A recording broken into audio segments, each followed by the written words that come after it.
Welcome to another edition of Inside Your Miami Medicine. I'm your host, Henri Ford, the Dean and Chief Academic Officer of the University of Miami Leonard M. Miller School of Medicine. Today, I'm thrilled to welcome to the studio Dr. Michael Wang. Dr. Wang is a highly respected neurosurgeon who is well known for pioneering the awake endoscopic spinal fusion procedure. He is professor of neurological surgery, director of the Spine Fellowship Program in the Department of Neurosurgery, and co-host of a very popular podcast entitled the Neurosurgery Podcast, appropriately so.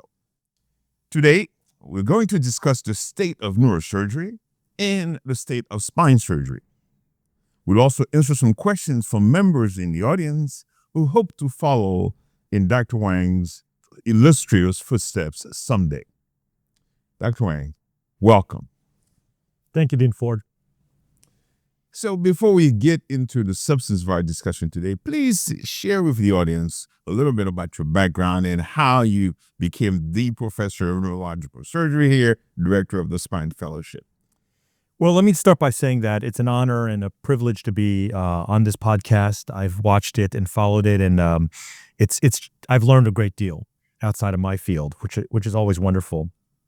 I think that, being here in Miami has been a really wonderful and rich experience for myself. I've been here 18 years. I hope that other people can share those types of experiences, just like I've had. I was lucky enough to train under Barth Green and Alan Levy. They created a crucible. We call it the Garden of Eden. It's one of the few places where people are truly, truly happy. And thanks to what you've provided here, which is essentially a sense of freedom and a sense of an optimistic spirit, not a spirit of scarcity, a spirit of optimism, that makes it easy for any of our faculty, and so many of our faculty are amazing, to just flourish. Well, thank you. So we appreciate all the kind words, but tell us a little bit about how, along the course of your journey, you decided to go into neurosurgery. Oh, okay. Well, yeah, neurosurgery, it captures the imagination, right? Neurosurgery is so fascinating. I was actually going to be a dermatologist. I really was. At Stanford, I did all my research in dermatology and epidermolysis bullosa. And then the gal I was dating at the time, her mother would say to me, "Michael, why you study so much?" I'm like, "What do you mean? I'm in medical school." She goes, "But you're going to be a skin doctor." And it got into my head so deep. So what's the opposite of that? Well, neurosurgery. Good. Now, so you trained at USC in neurosurgery, but you decided to come here. You already alluded to the attraction to Miami. So tell me just a little bit more about that and how it was to train under these giants. Well, we're both Trojans, right? Both, Absolutely. USC, right? Fight on. That's right. It wasn't easy because I have so many mentors at USC, but the thing about Miami is that coming here, Barth Green, he created this current program, which is very spine-centric. And Alan Levy, who's our current chair, is he's like an uncle to me. He's like family. It's a godfather in neurosurgery. The godfather minus the violence and the killing and all that, just the parties and the fun and the encouragement. But no, it really goes back to culture. Culture is really what drives success here.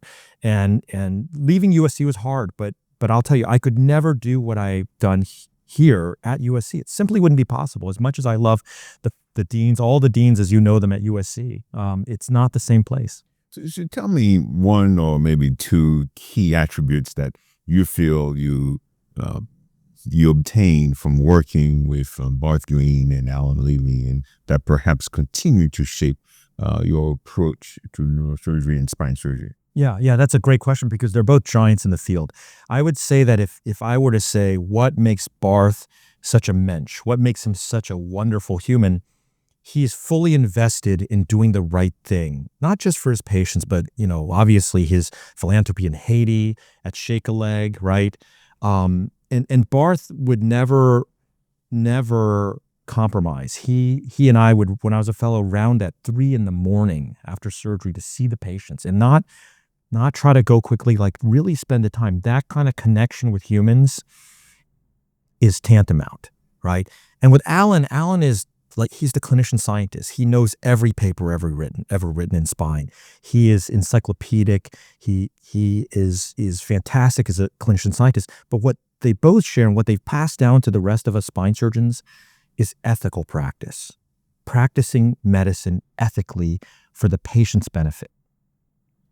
So I can see how these attributes have helped to shape you. Now, I don't pretend to know you that well, but as a director of the Spine Fellowship, I can see how important it is to pass on these attributes to the next generation of neurosurgeons and spine surgeons. And how are you approaching that responsibility? Yeah, and without being boastful, I would say we have the largest spine fellowship in the world. And I also want to give a shout out to my orthopedic colleagues, right? That they have a fantastic program that Fran Horenchek leads, that Mark Brown and Frank Eismont built for them, which is similarly an ivory tower, a bastion of wonderful medicine. The most important elements of our training in spine, there's two. One is that ethical practice. Spine is a field that is very, very complicated, as people probably know if they've ever had a spine problem. And we pride ourselves on ethical practice and teaching young surgeons, men and women, to learn how to be ethical, because that can be a challenge nowadays. And there's all kinds of ways that happens. And the second part, which is what honestly we learned from you, is something we call ecosystem management, which is understanding that you don't exist alone. You live inside of this ecosystem, and you need to nurture that Garden of Eden. You need to fertilize it. You need to not suck up all the sunshine so others can't grow. So because of that, we have fantastic young spine surgeons. On the neurosurgery side, Dr. Urikoff, Dr. Cote, Dr. Burks, Dr. Basil, Dr. Monterey, and Dr. Kummick. Each one of these surgeons I would let operate on me. So as we transition into the substance of our discussion today, tell me a little bit about how you feel the field itself has evolved and some of the current challenges. Well, one of the reasons neurosurgery is so exciting is that it's always changing, right? We're about to do be the second site for Neuralink here at University of Miami. Big announcement. Tell us about that too. I mean, again, it goes back to that ecosystem. A young doctor who also was from Stanford, Seth Tigachar, worked with Elon Musk for a long time and regularly communicates with him and helped us become the second Neuralink site in the world. What does that mean? What's Neuralink going to do? Well, Neuralink's gonna change the whole nature of brain-machine interface, because many groups have tried and are trying to do this, but they've done it the fastest. They've iterated the quickest. They have a real engineering and an American way of doing, which is they're gonna move quickly.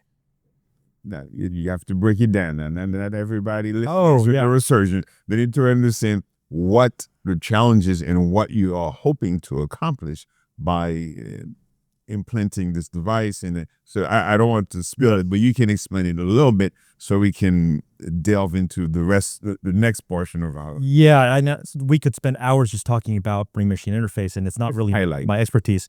But John Jagged and Mike Ivan run that program, and the idea is implanting a computer interface onto the brain to allow for communication directly from the brain without using your fingers or mouth to a software hardware application. So in other words, playing video games by thinking about them, controlling a robot by thinking about it. Maybe someday the reverse, which is letting you see what the computer sees. And the importance of such a device is that you can now be, if I'm paralyzed, if I sustain some spinal cord injury, then I can use my brain to potentially move a limb that is under the control of some robotic arm. Is that? Yes, for example, robotic exoskeleton for someone with ALS. But ultimately, of course, the highest aspiration is to merge the human mind with the artificial mind, be it the internet or whatnot, and overcome the singularity, right? That's really the dream, is the singularity being the problem. So that's a beautiful transition. I mean, that's a great segue into some of the tough questions I'm about to ask you. So we know that spine surgery, neurosurgeons, and spine surgeons, neurosurgeons are frequently on the news for groundbreaking advancements, Neuralink being such an example, but also for controversies, right? So from your perspective, how are spine surgeons perceived in society? Yeah. And tell me the good and the bad. It's a big problem because spine problems are universal. 95% of people are going to have a spine problem. It's the number 2 reason for a visit to a doctor. Why is that? Why is 95% of the people get spine problems? Well, some people say it's because we're living longer, but ultimately it's because we're bipedal, right? We walk on 2 legs instead of 4. And so the spine really has a difficult job holding us upright, and it does a lot of work. But because of that, it's a universal problem, but yet every single patient's different. Like I've seen over 40,000 patients. Every single human's different. Now, part of what I think you're getting at is that there's a difficulty, which is with trust. I have never met a patient in my life who at some level had a failure in their own mind of trust with the spine community. And not necessarily because of any bad interaction, but because, just like we were talking about my podcast, it started because of the Dr. Death podcast. And we had to say to the world, look, it's not all like that. There are amazing ethical doctors out there. And believe me, I'm not suggesting I've never done anything wrong or made mistakes. I'm just saying that our aspiration is to be doing the right thing every day, every time. And you're alluding to a very serious problem. There's been an erosion of faith in the profession in general. And you feel, therefore, that that has contributed to the perception of spine surgeons.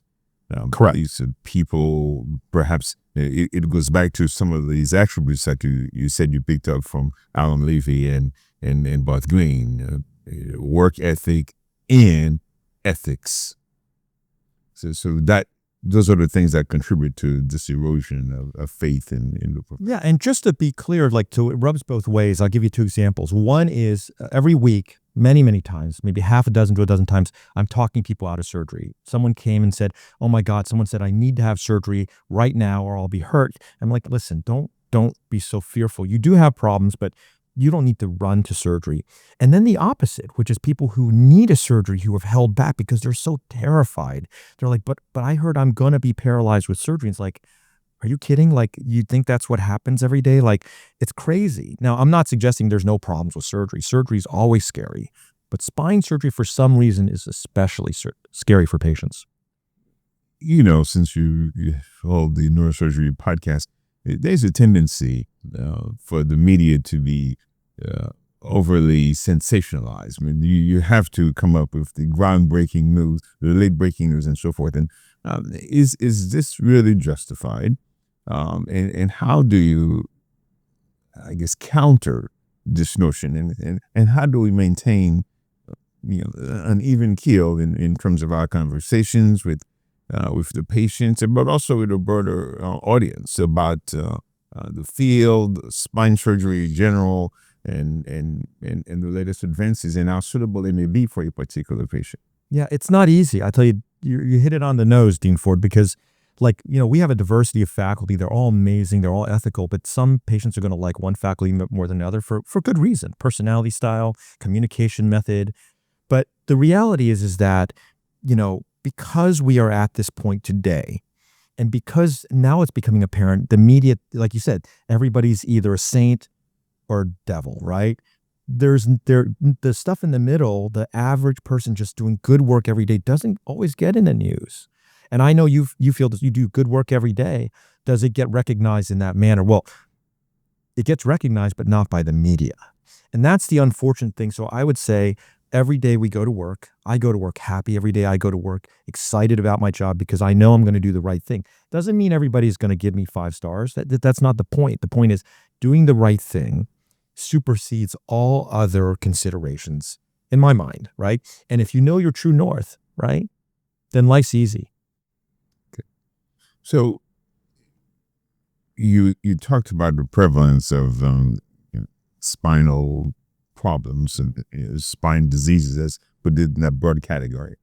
How does one decide whether or not the person needs surgery? I mean, I think, and again, how do we continue to balance the ethical considerations versus the desire to generate our views, and again, with the focus on making sure that we restore patient trust and make the best, most sensible recommendation to the patient to manage a particular problem. And really, the corollaries is how do we maintain equipoise when we are recommending the surgical versus the non-surgical approach to a spine problem, given its prevalence? It's extremely difficult.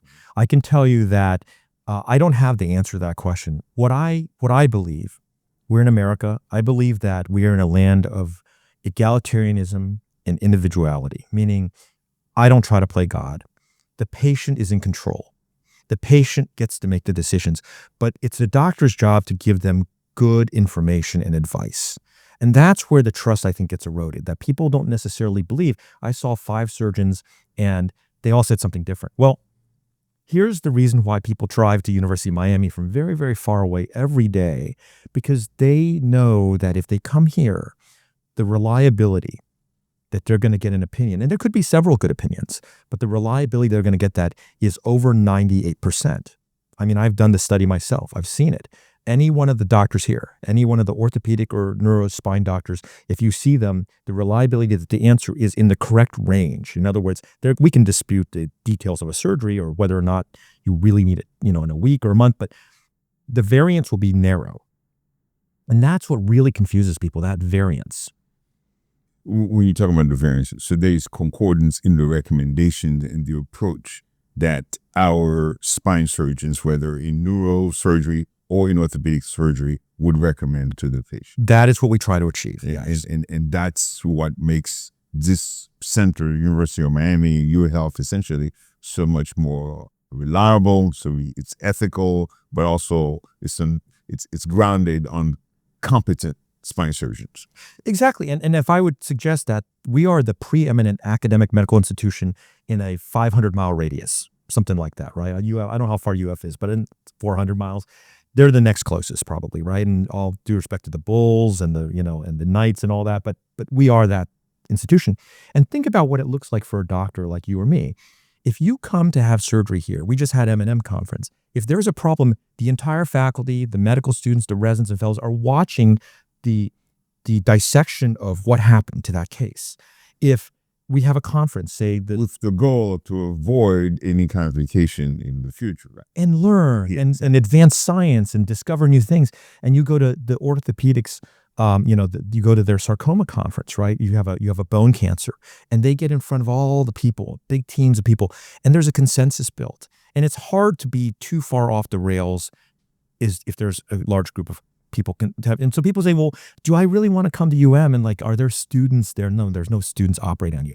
But I'll tell you what, if a medical student at UM says, Dr. Wang, I beg to differ, I think you're doing this wrong, then I'm going to pay attention. I'm going to be like, listen, I'm glad you caught that. Maybe I should listen to what you're saying because maybe I missed something here. And it doesn't happen often, but it could be another set of eyes and ears, right?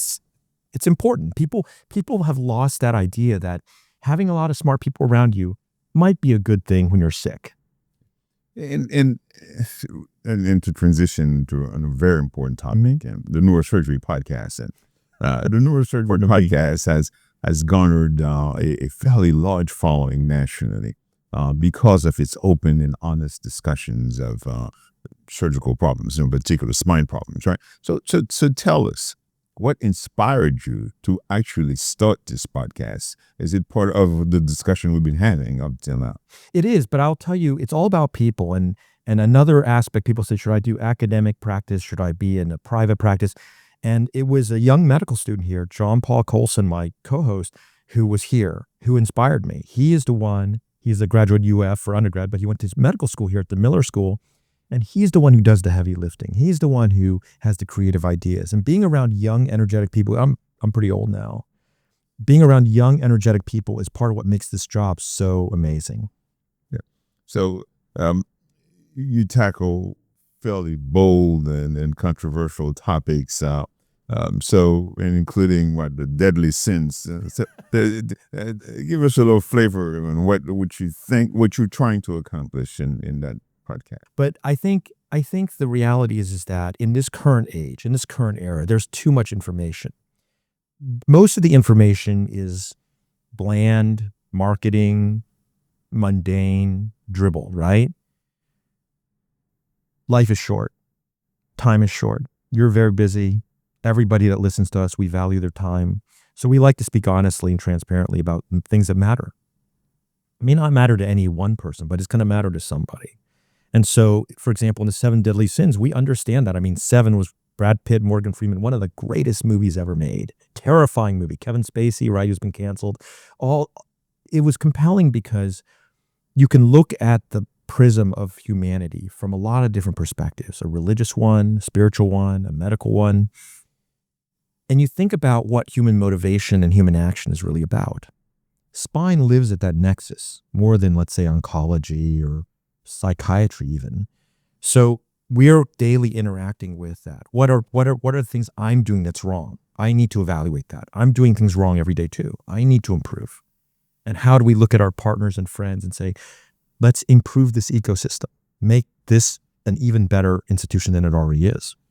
So as a program director or the director of the largest spine fellowship, are these the types of principles, guiding principles you are imparting to your trainees? We're trying. I mean, we're trying. I hate to sound like we can just do this, because this is a never-ending project. This is a continuous project through life. And why would you say these conversations are critical for the development or the formation of a neurosurgeon, or perhaps even any sensible contributor to society? People are smart. But they also want guidance, right? Young people want guidance. They want role models. They want mentors. They want people that they can follow. And they look at someone like you, Henri Ford, and they say, how do I become like you? How do I become this person? And the answer is, well, you're not going to become that person, but you're going to become a different you every day. But give me guidance on the path so I can avoid the dangerous pitfalls. There are a lot of dangerous pitfalls. And how do I seek to be fulfilled? So I'm a young, aspiring neurosurgeon, spine surgeon. What are the greatest challenges I should expect 5 years, 10 years from now? Wow. The greatest challenge in neurosurgery is, will it still be one field? Neurosurgery is so big now. I mean, whether you're a functional neurosurgeon treating Parkinson's disease, a spine surgeon like myself treating scoliosis, a brain tumor surgeon trying to save someone's life who's dying of GBM, whether you do trauma, one of our most important specialties. GBM. Oh, sorry. Malignant brain tumors. That's it. Yeah. Mm-hmm. Yeah. Malignant brain tumors. Yeah. Good. So, that notwithstanding, we know that there's several young aspiring surgeons and perhaps neurosurgeons and just aspiring physicians who are listening today. What message you have for them? And they also have a bunch of questions that they submitted ahead of time, since they know that I was going to be talking to you. But what message you have for them? And then I will get into their questions for you. I think there's so many messages. I'll give this simple metaphor. Most people know someone in high school who played baseball, who could throw a pitch at over 90 miles an hour, 92, 95, maybe 91. So what makes that person different from a professional pitcher? And the difference is that a professional pitcher can pitch 9 innings and not get hurt. And being hurt, what I mean by that in our field, is burnout. So the key is to be able to sustain that tempo over the course of your medical school, residency, fellowship, and career. That's the secret to success. So in that vein, tell us a little bit about your typical work day, and how you achieve work-life balance, whatever that is. Yeah, I don't believe in work-life balance, actually. I am completely integrated, like the Neuralink, into neurosurgery. My whole life is surrounded by neurosurgery. My wife criticizes me for that, but it makes life very easy for me. I wake up every day. The only thing I think about is my job and my kids and my friends that are all neurosurgeons.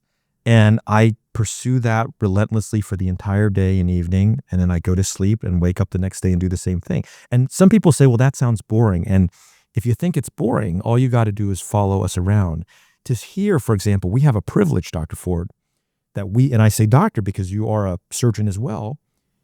You get to walk into a clinic room, in a hospital room, and someone is going to share with you the intimate scariest, most private details of what they're going through. And I don't mean gossip. You get to share with them, like a priest, what they're facing and maybe solutions. And sometimes the solution is just offering hope. Yeah. So, two-part question. So what's the toughest operation that you've done? and what's also the toughest part of your job? So you know what's funny about that? Every operation's tough. I like that. There are no simple operations. That's the most important operation for that patient that day. As a surgeon after my own heart, because anytime you put someone to sleep, It's all on you. it's serious. It's always serious. I don't care if it's carpal tunnel. So how do you get prepared mentally for this? Well, I don't drink coffee. I exercise a lot. My wife can tell when I have a lot of surgery next day because I don't sleep well. I think a lot about surgery. I don't get distracted. You know, it's hard, but you have to have, and for maybe another word for the people who are matching your life partner, that matters. I feel like I'm talking to my twin. Yeah. So tell us how you get through it. But I mean, especially, invariably, we have some bad outcomes. Oh my God. How do you deal with those? So I believe in philosophical consistency. If you choose to do what you believe at the time to be the right thing, and it can change because we have new information, right? Then you can live with the decisions. So I would tell you that although I have my struggles and I have my problems like anybody else, I will never burn out. It doesn't happen. I don't allow that to happen. But the philosophical consistency has to happen. And in the process, I'll tell you, some people aren't happy with me. Like, I'll tell a patient, no, I don't want to do your surgery. And they'll say, no, you need to do my surgery. I'm like, listen, I don't want to do it, right? And they'll be upset. They'll write a bad review. They'll send a letter to your office, right?